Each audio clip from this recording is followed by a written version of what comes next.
ಮನೆ ಕ್ಲೀನಿಂಗ್ ಕೆಲಸ ಕಂಪ್ಲೀಟ್ ಅಂತ ಅನ್ನಿಸ್ಕೊಳ್ಳೋದು ಅದನ್ನೆಲ್ಲ ಯಾವ್ಯಾವ ಜಾಗದಲ್ಲಿದ್ದಂಥ ವಸ್ತುಗಳನ್ನ ಆಯಾ ಜಾಗಕ್ಕೆ ಸೆಟ್ ಮಾಡಿದ್ಮೇಲೆ ಅದು ಮನೆ ಕ್ಲೀನಿಂಗ್ ಕೆಲಸ ಕಂಪ್ಲೀಟ್ ಅಂತ ಅನಿಸೋದು. ನಮಸ್ಕಾರ. ಇವತ್ತು ಬೆಳಗ್ಗೆಯಿಂದನೇ ವ್ಲಾಗನ್ನು ಸ್ಟಾರ್ಟ್ ಮಾಡ್ತಾಯಿದ್ದೀನಿ. ಬೆಳಗ್ಗೆ ಇವತ್ತು ಕರ್ಟನ್ಸ್ನೆಲ್ಲ ತೊಳೆದಿಟ್ಟಿದ್ದನ್ನು ನಮ್ಮ ಮನೆಯವರು ಬಾಗಿಲಿಗೆಲ್ಲ ಹಾಕಿಟ್ಟು ಸೆಟ್ ಮಾಡಿದ್ರು. ನಂತರ ನಾನು ಬ್ರೇಕ್ಫಾಸ್ಟ್ಗೆ ಅಂತ ಹೇಳ್ಬಿಟ್ಟು ಸಿಂಪಲ್ಲಾಗಿ ಚಿತ್ರಾನ್ನ ರೆಡಿ ಮಾಡ್ಕೊಳ್ತಾ ಇದ್ದೆ.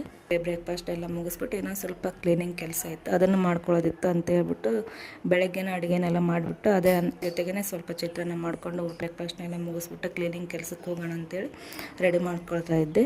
ಚಿತ್ರಾನ್ನ ಮಾಡೋ ಎಲ್ಲರಿಗೂ ಆ್ಯಸ್ ಯೂಶುವಲ್ ಮಾಡೋ ರೀತಿಯೇ ನಾನು ಕೂಡ ಮಾಡಿದ್ದು. ಒಂದು ಪಾತ್ರೆನ ಇಟ್ಟು ಅದಕ್ಕೆ ಎಣ್ಣೆನ ಹಾಕ್ಬಿಟ್ಟು ಉದ್ದಿನಬೇಳೆ, ಕಡಲೆಬೇಳೆ, ಶೇಂಗಾ ಕಾಳು ಹಾಗೆ ಜೀರಿಗೆ, ಸಾಸಿವೆ ಹಾಕ್ಬಿಟ್ಟು ಉದ್ದಿನಬೇಳೆ, ಕಡಲೆಬೇಳೆ, ಶೇಂಗಾ ಕಾಳೆಲ್ಲ ಫ್ರೈ ಆದಮೇಲೆ ಜೀರಿಗೆ, ಸಾಸಿವೆನ ಹಾಕ್ಬಿಟ್ಟು ಕಟ್ ಮಾಡ್ಕೊಂಡಂಥ ಈರುಳ್ಳಿ, ಮೆಣಸಿನಕಾಯಿನ ಹಾಕಿ ನಂತರ ಕೊತ್ತಂಬರಿ, ಕರಿಬೇವನ್ನ ಹಾಕಿ ಸ್ವಲ್ಪ ಉಪ್ಪು, ಅರಿಶಿನ ಪುಡಿನ ಹಾಕಿ ಮಿಕ್ಸ್ ಮಾಡ್ಕೋಬೇಕು. ಮತ್ತು ನಂತರ ಬೇಯಿಸಿಟ್ಕೊಂಡಿರೋಂಥ ಅನ್ನನ ಹಾಕಿ ಮಿಕ್ಸ್ ಮಾಡಿಕೊಂಡ್ರೆ ರುಚಿಯಾದಂಥ ಚಿತ್ರಾನ್ನ ರೆಡಿ ಆಗುತ್ತೆ. ನಾನು ಇಲ್ಲಿ ಮೊದಲಿಗೆ ನಿಂಬೆಹಣ್ಣಿನ ರಸನ ಹಾಕಿದ್ದೆ, ನಂತರ ಕೂಡ ಹಾಕೋಬೋದು, ಮೊದಲಿಗೆ ಹಾಕೋಬೋದು. ಬ್ರೇಕ್ಫಾಸ್ಟ್ನೆಲ್ಲ ಮುಗಿಸ್ಬಿಟ್ಟು ಕೆಳಗಡೆ ಮನೆಯನ್ನೆಲ್ಲ ಕ್ಲೀನ್ ಮಾಡ್ಕೊಂಡು ಬಂದ್ವಿ. ಇವತ್ತಿನ ದಿನ ಹೇಗಿತ್ತು, ವಿಡಿಯೋ ಹೇಗೆ ಅನ್ನಿಸ್ತು ಅಂತ ಕಮೆಂಟ್ ಮಾಡಿ. ಇಷ್ಟ ಆದರೆ ಸಬ್ಸ್ಕ್ರೈಬ್ ಮಾಡ್ಕೊಳ್ಳಿ, ಲೈಕ್ ಮಾಡಿ, ಶೇರ್ ಮಾಡಿ. Thank you. ಮುಂದಿನ ವಿಡಿಯೋ